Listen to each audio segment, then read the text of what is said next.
Bullet train की sushi diplomacy से लेकर पहली बारिश में बहते हुए एक्सप्रेसवे और लाइव शो में फिसली रवि शास्त्री की जुबान तक देखिए देश और दुनिया की 10 बड़ी खबरें बिल्कुल बिना रुकावट सिर्फ अगले 10 मिनट तक।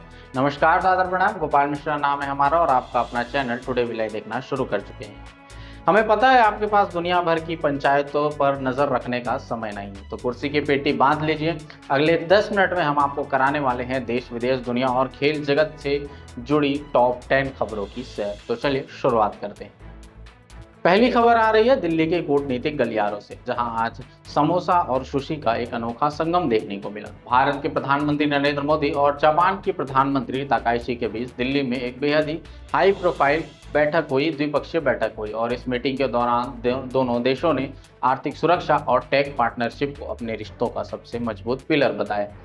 बात सिर्फ यही नहीं रुकी, बल्कि सेमीकंडक्टर, डिफेंस टेक्नोलॉजी और भारत के नॉर्थ ईस्ट रीजन के विकास को लेकर कई समझौतों पर मुहर लगी। लेकिन जनता अब भी सोशल मीडिया पर यह सवाल पूछ रही है कि जापान की पीएम खुद दिल्ली आ गए, लेकिन हमारी बुलेट ट्रेन कब आएगी। उम्मीद है इस मीटिंग के बाद ट्रेन की जो रफ्तार है ये तेज होगी और बहुत जल्द भारत की पटरियों पर बुलेट ट्रेन भी दौड़ेगी। अब बढ़ते हैं अगली खबर की तरफ, जो देश के उन करोड़ों नौकरी पेशा लोगों के लिए है। और ये खबर उन करोड़ों नौकरी पेशा लोगों के लिए बड़ी राहत की खबर लाई है, जो हर महीने की अपनी सैलरी स्लिप देखकर आहें भरते थे। सरकार ने कर्मचारी भविष्य निधि योजना में उनके लिए बहुत राहत दिया है। क्या है पूरा माजरा बताते हैं। सरकार ने कर्मचारी भविष्य निधि योजना यानी कि ईपीएफ स्कीम को आधिकारिक तौर पर नोटिफाई कर दिया है।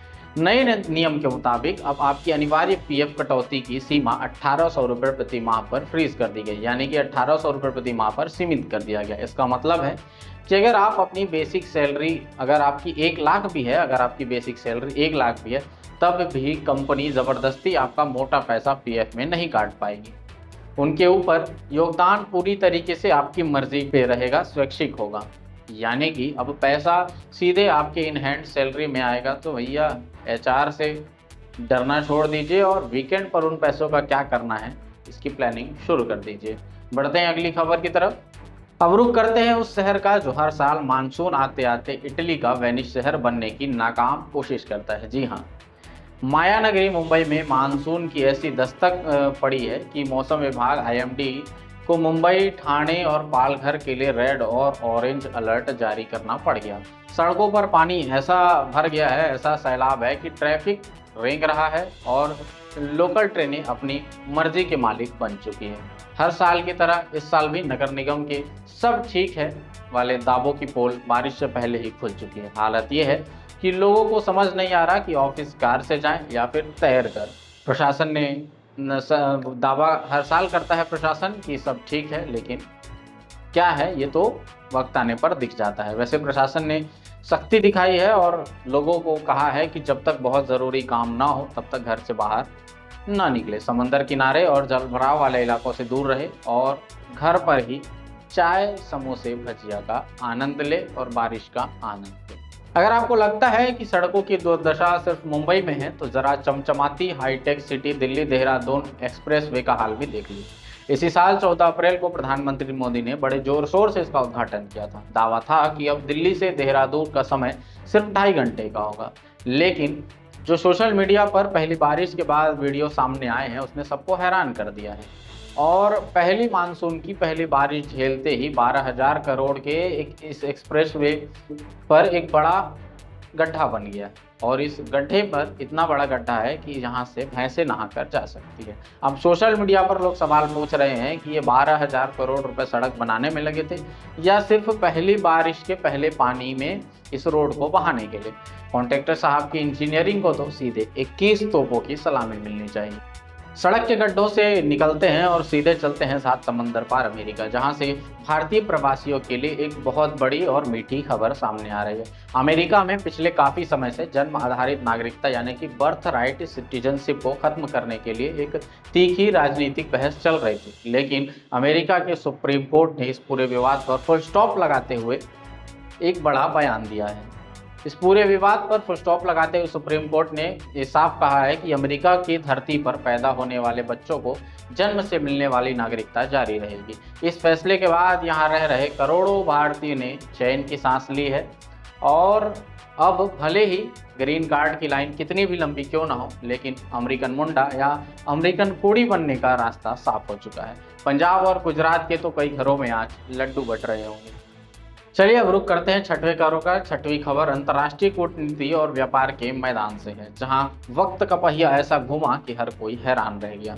यूक्रेन से लगातार हो रहे ड्रोन हमलों के कारण दुनिया के सबसे बड़े तेल उत्पादक देश में से एक रूस के भीतर अपनी ही रिफाइनरियां चरमरा गई और यहां ईंधन का बड़ा संकट हो गया।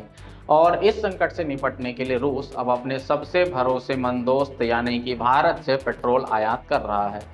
मतलब अब जरा सोच कर देखिए, कल तक हम डिस्काउंट पर रूसी कच्चा तेल खरीदने के लिए लाइन में लगे थे और आज रूस कह रहा है कि भाई भारत थोड़ा पेट्रोल दे दो, गाड़ी रिजर्व में आ गई है। यह दिखाता है कि वैश्विक ऊर्जा बाजार में भारत की रिफाइनरी पावर कितनी मजबूत हो चुकी है।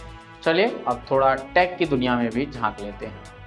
बात करते हैं उस ऐप की जिसके बिना हमारी सुबह की चाय और रात की नींद और पूरा दिन अधूरा है।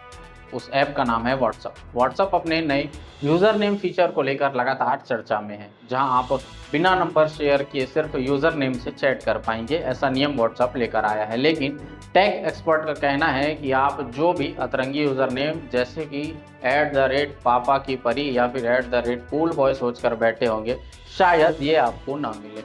मार्क जुकरबर्ग की कंपनी मेटा अकाउंट्स स्पैम और प्राइवेसी और खतरों को देखते हुए इस फीचर में कुछ बेहद ही और कड़े और सख्त नियम जोड़ने पर विचार कर रही है। यानी कि अब मनपसंद नाम पाने के लिए आपको कड़े इम्तिहान से गुजरना होगा, वरना वही पुराने 10 अंकों के मोबाइल नंबर ही जिंदाबाद रहेंगे।